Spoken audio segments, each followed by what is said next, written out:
السلام عليكم ورحمة الله تعالى وبركاته. بسم الله الرحمن الرحيم. الحمد لله والصلاة والسلام على أفضل المرسلين سيدنا محمد وعلى وصحبه وخديم أمته وسلم تسليما كثيرا. Chers frères talibés, chers frères musulmans, aujourd'hui nous allons aborder une nouvelle section du chapitre 1 de Munawwir Sudur, ce qui éclaire les cœurs. Ce chapitre concerne ce qu'on appelle Al-Kabaïr. Al-Kabaïr, ça veut dire les péchés capitaux ou les grands péchés. Al-Kabaïr, les péchés capitaux, par rapport au Saghaïr, les péchés mineurs. Nous allons étudier ce chapitre, qui est un chapitre essentiel. Mais auparavant, nous allons commencer par étudier quelques notions, comme introduction à ce chapitre qui est essentiel. Ces notions sont les notions de Al-Faraïd ou Al-Nawafil.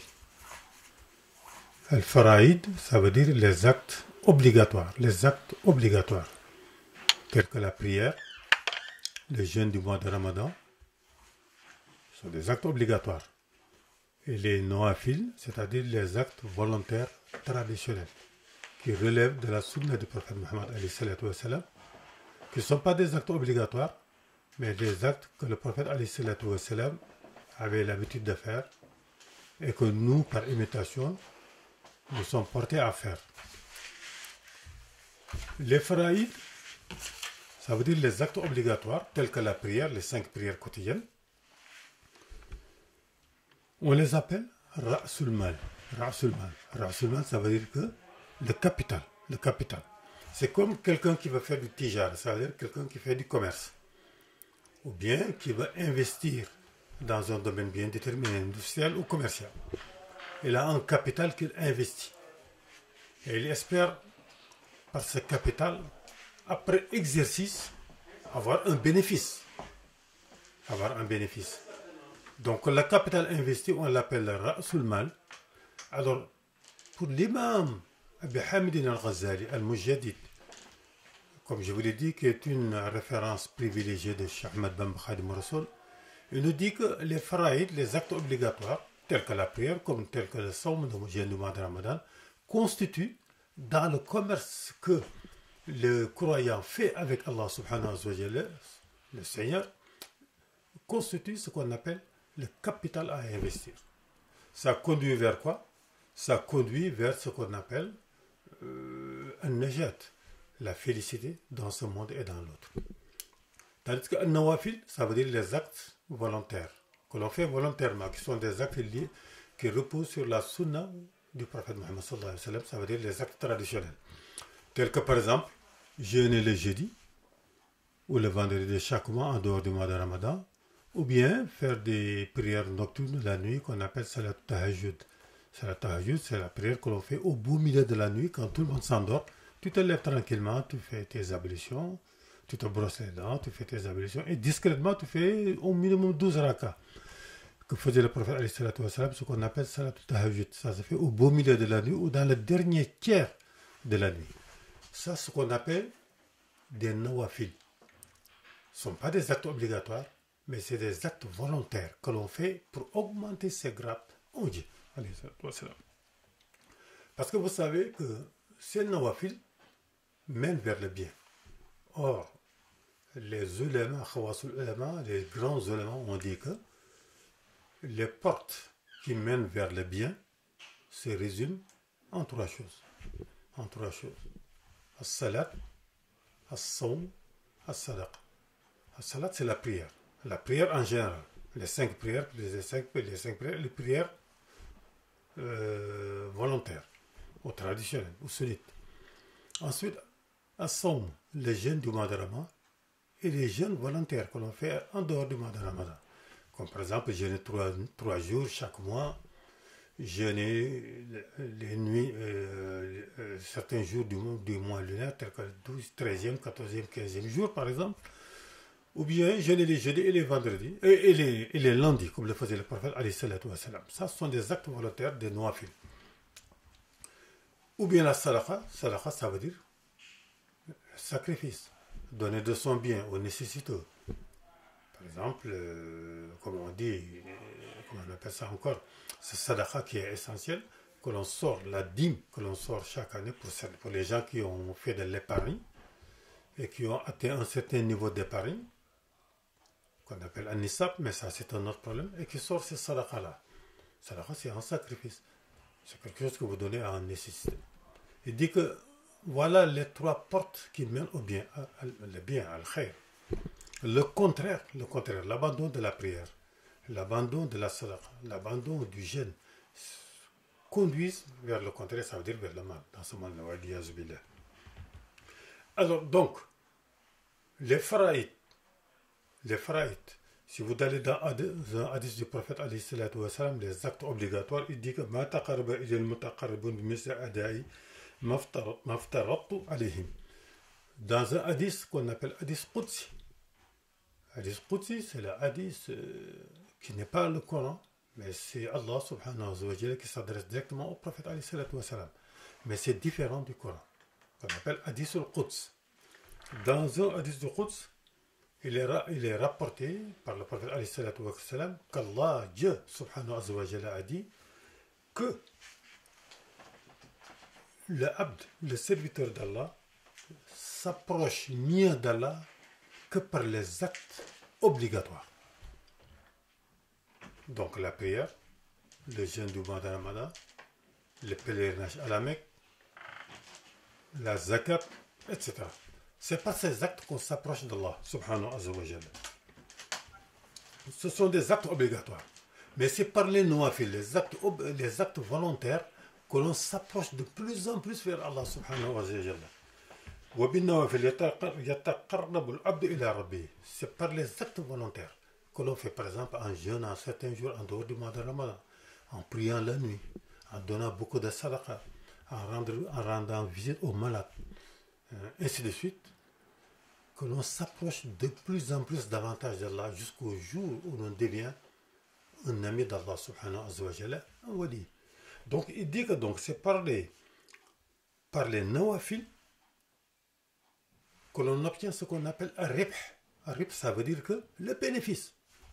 Il avait dit que les actes obligatoires, tels que la prière, constituent le capital investi dans le commerce que l'on fait avec Dieu et qui te mène vers le paradis. Mais par les nawafil, par les actes obligatoires, on obtient le ribh, le bénéfice. Après avoir investi son argent, on cherche un bénéfice. On évite la perte. Ce bénéfice ribh, on l'obtient par les actes volontaires, les actes traditionnels, les nawafil.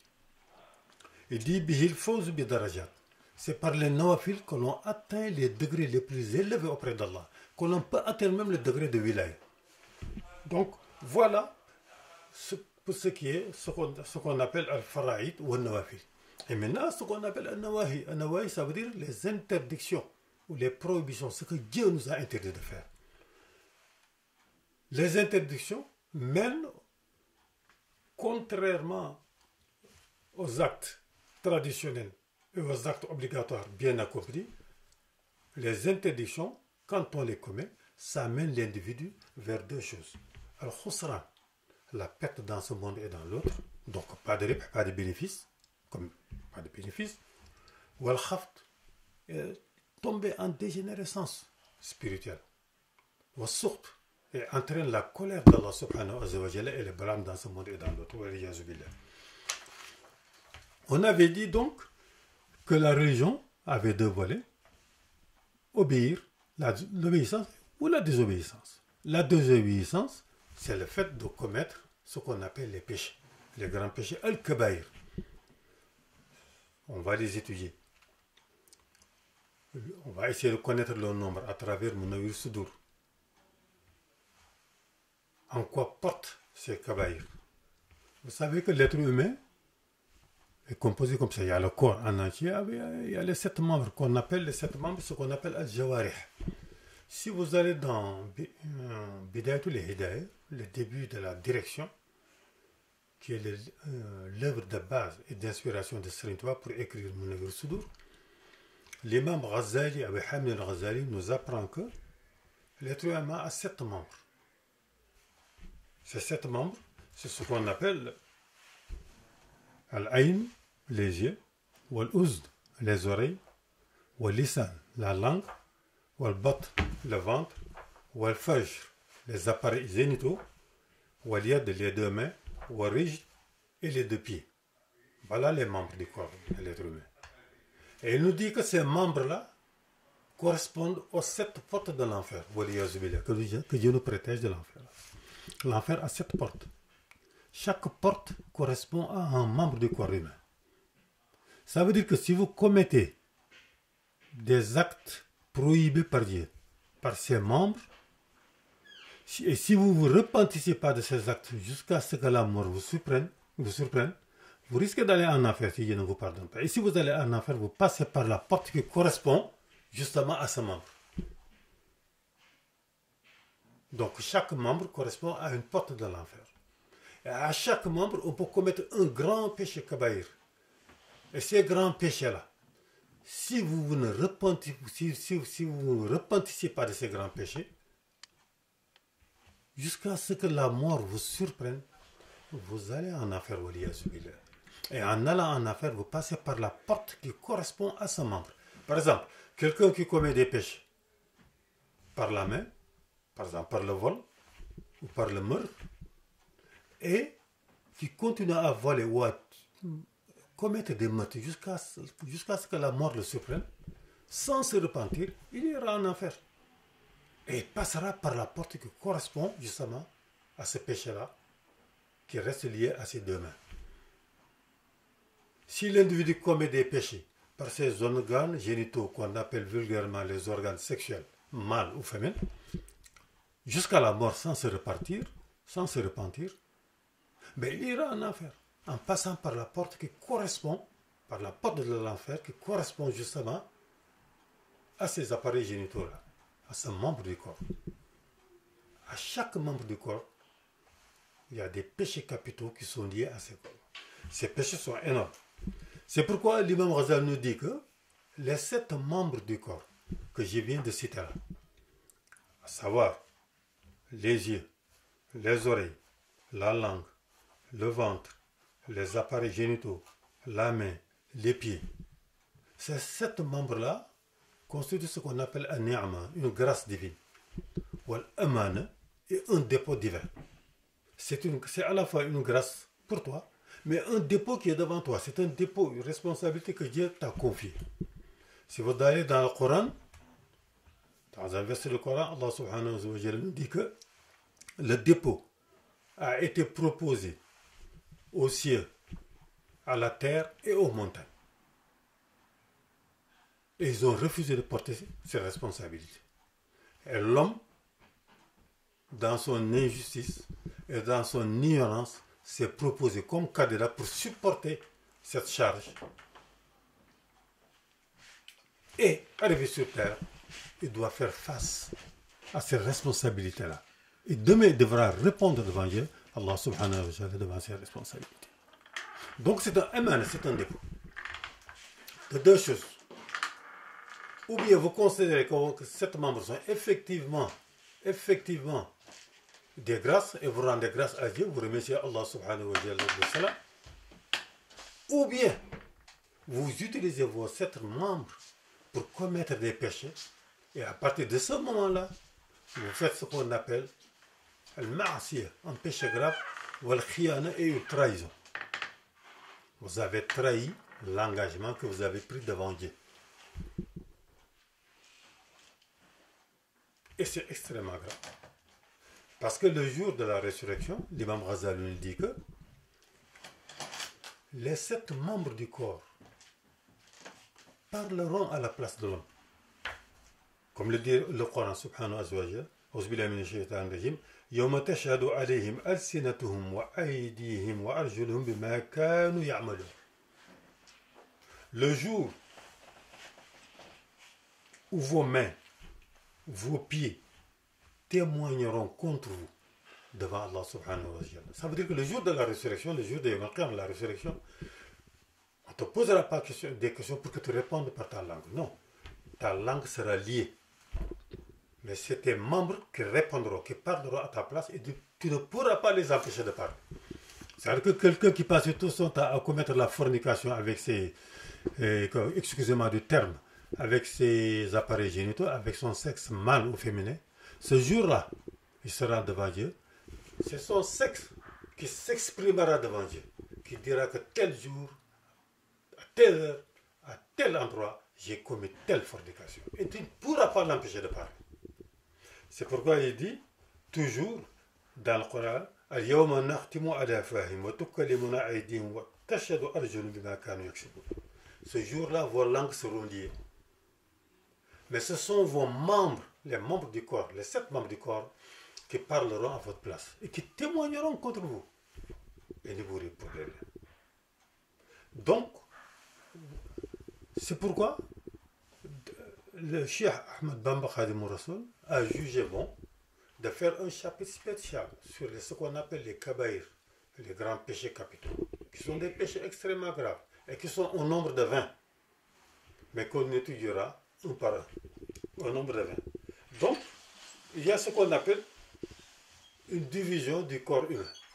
Il y a le corps humain dans son intégralité et il y a les 7 membres, dont le cœur. Le cœur qui est le membre principal. Le roi, c'est comme un roi, le cœur est considéré comme un roi, al-Malik, avec ses sujets. Là où il penche, les autres membres du corps penchent. Si le cœur penche vers le bien, les autres membres du corps suivront. S'il penche vers le mal, les autres membres du corps suivront. C'est pourquoi Ali sallallahu alayhi wa sallam disait qu'il y a dans le corps humain un organe. Quand cet organe est bon, tout le reste est bon. Mais quand il est mauvais, quand il est vicié, tout le reste est vicié et gâché. Eh bien, c'est le cœur. Al-Qalb. Donc ici, nous avons le cœur. Ensuite, nous avons les 7 membres dont je vous ai parlé tout à l'heure, dont le cœur est le roi, qui les commande. Si vous parvenez à protéger votre cœur, à le préserver, les 7 membres sont préservés. Mais si le cœur n'est pas préservé, les 7 membres ne sont pas préservés. Donc tout le travail, c'est au niveau du cœur.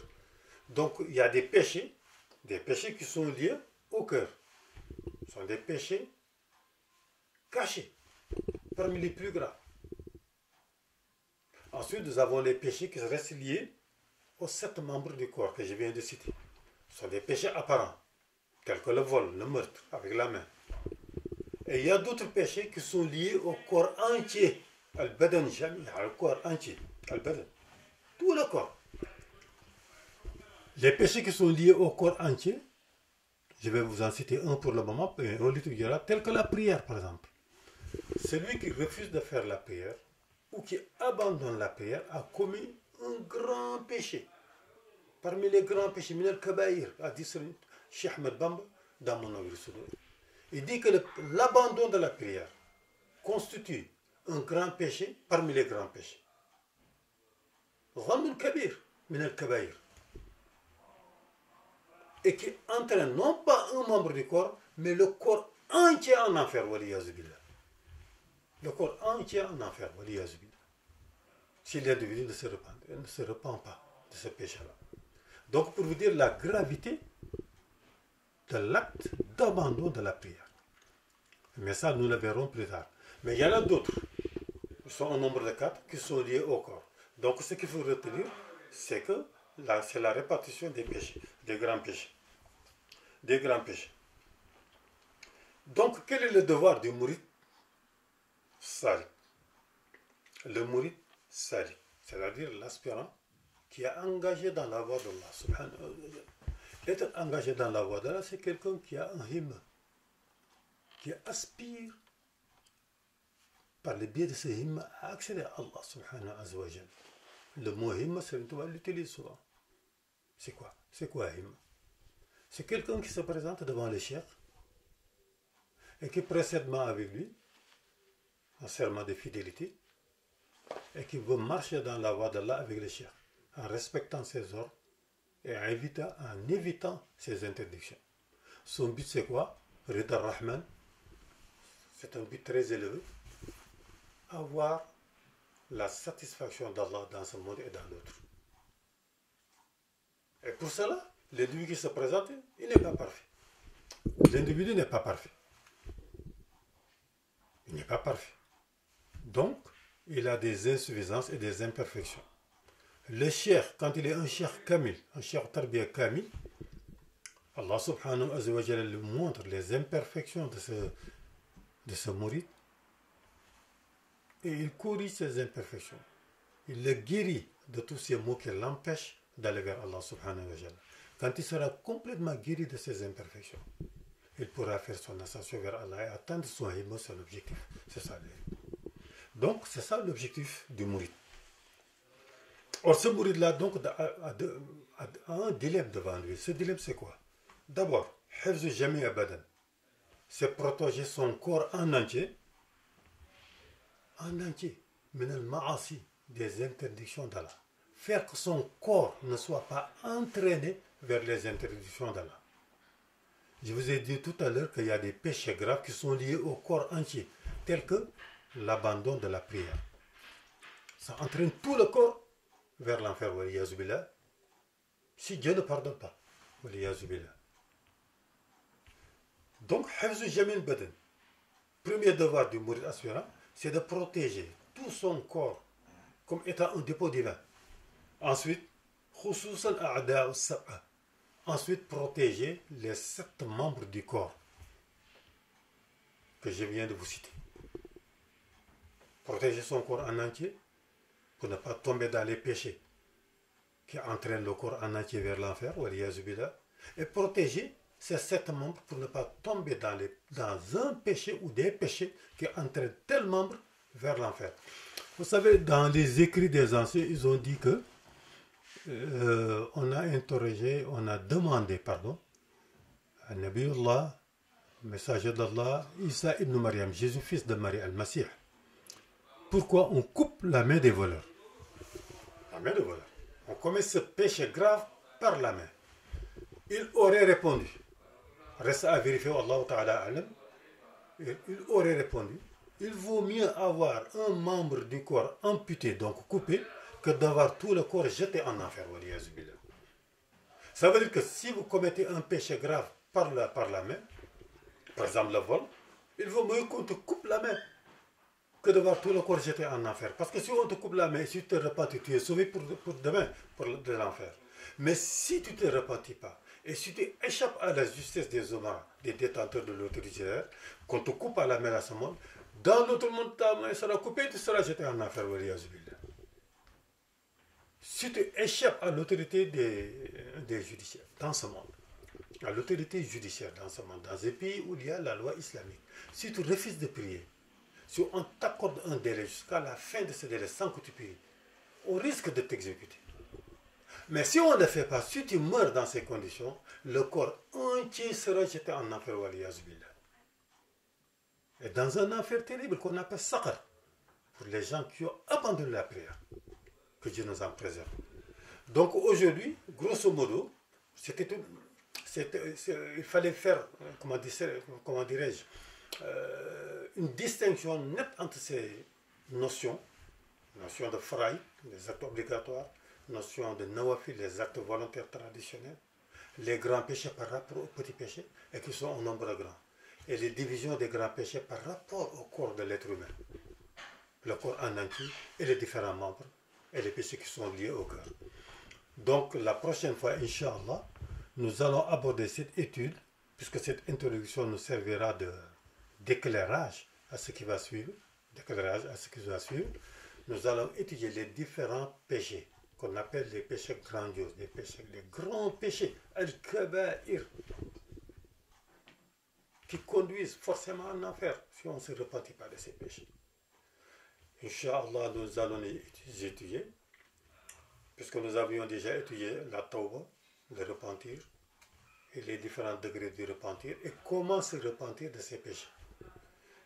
Vous avez dit que le Cheikh Ahmed Bamba, Khadim Rassoul, avait dit que se repentir d'un acte interdit par Allah subhanahu wa ta'ala, c'est comme si tu avais posé ton pied sur une braise ardente. Tu lèves le pied immédiatement, parce que tu as mal. Est-ce que tu vas reposer les pieds sur la braise ardente? Non, jamais. Il dit que c'est ça le véritable repentir. C'est pourquoi donc il ouvre cette section sur les péchés capitaux et comment se repentir de ces péchés. C'est ce que nous allons voir, Inch'Allah, la prochaine fois. Et nous continuerons l'étude de mon avis sur Assalamu alaikum wa rahmatullahi taala wa barakatuh.